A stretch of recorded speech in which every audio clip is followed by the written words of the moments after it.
Salam saudaraku dimanapun saudara berada, kiranya penyertaan Tuhan sempurna untuk saudara. Pada hari ini kita sama-sama akan merenungkan firman Tuhan kembali dan akan saya kasih tema, masalahmu adalah kesempatan belajarmu. Nah, pada renungan hari ini akan saya ambil dari 1 Petrus pasalnya yang kelima ayatnya yang ke-10. Dan Allah sumber segala kasih karunia yang telah memanggil kamu dalam Kristus kepada kemuliaannya yang kekal akan melengkapi, meneguhkan, menguatkan dan mengokohkan kamu sesudah kamu menderita seketika lamanya. Kita belajar dari hal-hal yang kecil. Oleh karena sakit hati dengan hal yang kecil, seseorang sanggup melakukan sesuatu yang akhirnya mendatangkan kerugian besar. Ayo kita cross check. Berapa banyak di antara kita yang sakit hati dengan hal-hal yang kecil akhirnya mendatangkan kerugian yang besar pada diri kita. Ungkapan ini sesuai yang dikenakan pada diri Haman. Pas sekali sepertinya pelajaran ini diambil dari Haman. Karena sakit hati pada hal yang kecil, tanpa disadarinya Haman sedang menggali liang kuburnya. Atau kita bisa melihat masalah dari dua sisi. Yang pertama, masalah adalah sesuatu yang akan menghambat dan menghancurkan kita. Atau yang kedua, masalah adalah kesempatan untuk belajar lebih baik dari yang sebelumnya. Ini bisa kita lihat atau pelajari dari kisah Yusuf. Yusuf bukan siapa-siapa ketika ia keluar dari rumahnya. Ia hanya pemuda tanpa pengalaman apa-apa. Keahliannya hanya bermimpi. Kegelapan demi kegelapan pun ia lalui. Tanpa disadarinya, justru dalam kegelapanlah Tuhan melatih dirinya, mempersiapkan dan memperlengkapi Yusuf untuk menjadi penguasa besar di Mesir. Di rumah Potifar, ia belajar mengatur segala sesuatu, mulai dari keuangan sampai bahan makanan. Bahkan Potifar tidak perlu mengatur apa-apa selain dari makanannya sendiri.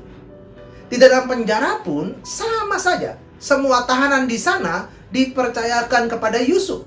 Yusuf yang mengatur dan memastikan keberadaan para tahanan. Meski Yusuf bisa terpuruk, tetapi ia memilih untuk melihat masa kegelapan sebagai kesempatan untuk belajar. Nah, ini penting. Bagaimana Yusuf dibuang, Yusuf menjadi budak Potifar, bahkan masa di penjara pun Yusuf membuat ini menjadi sebuah pelajaran. Dalam keadaan terpuruk pun, dalam keadaan kegelapan pun, Yusuf menjadikan ini semua sebagai kesempatan untuk belajar.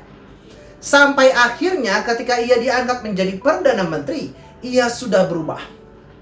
Ia bukan lagi anak yang dimanjakan ayahnya. Ia sudah menjadi pribadi yang dewasa, tahan banting, bisa memimpin, bisa mengatur, bahkan mampu memberikan solusi atas masalah-masalah yang terjadi di Mesir. Kita pun bisa melihat bagaimana Yusuf membawa terobosan demi terobosan atas Mesir saat itu. Sama seperti Yusuf, masa kegelapan pun akan selalu memberikan kita dua pilihan. Sebagai hal yang menghancurkan, atau sebagai kesempatan kita untuk belajar.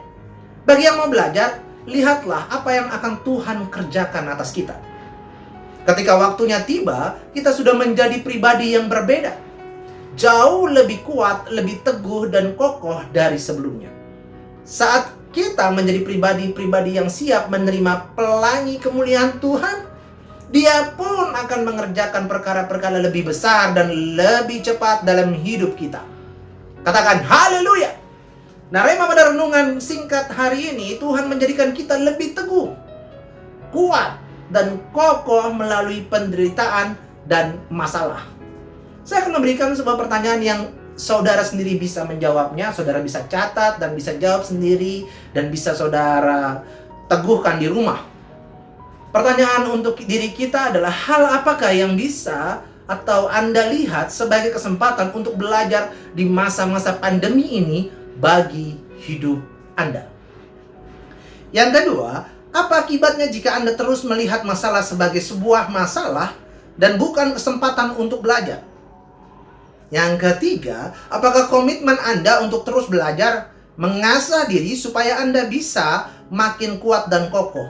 Anda bisa tuliskan dan tempel dimanapun saudara berada, dan agar menjadi penguat, mengingat, dan peneguh. Selamat menjalani aktivitas pada hari ini. Jangan lari dari masalah, apalagi mengambil jalan pintas untuk mengakhirinya. Masalah ada karena diizinkan Tuhan untuk pembelajaran kita. Melalui masalah, kita dibentuk untuk menjadi sempurna. Tuhan Yesus memberkati kita semua dan melindungi kita. Jika Bapak, Ibu, Saudara-saudari membutuhkan dukungan doa dan layanan konseling untuk pergumulan yang sedang dihadapi, dapat mengirimkan pokok doa ke nomor yang tertera di bawah ini. Tim doa dan konseling GKRI Diaspora City Center dengan senang hati akan menghubungi saudara. Mari kita tutup dengan doa. Bapa di surga, terima kasih karena Engkau tidak pernah meninggalkan kami di masa-masa gelap kami, dalam hidup kami. Mampukan kami untuk terus belajar dan melakukan apa yang kami bisa dengan segenap hati kami. Karena kami tahu setelah semua ini berlalu, kami harus menjadi pribadi yang lebih kuat dari sebelumnya. Di dalam nama Tuhan Yesus kami telah berdoa. Haleluya. Amin.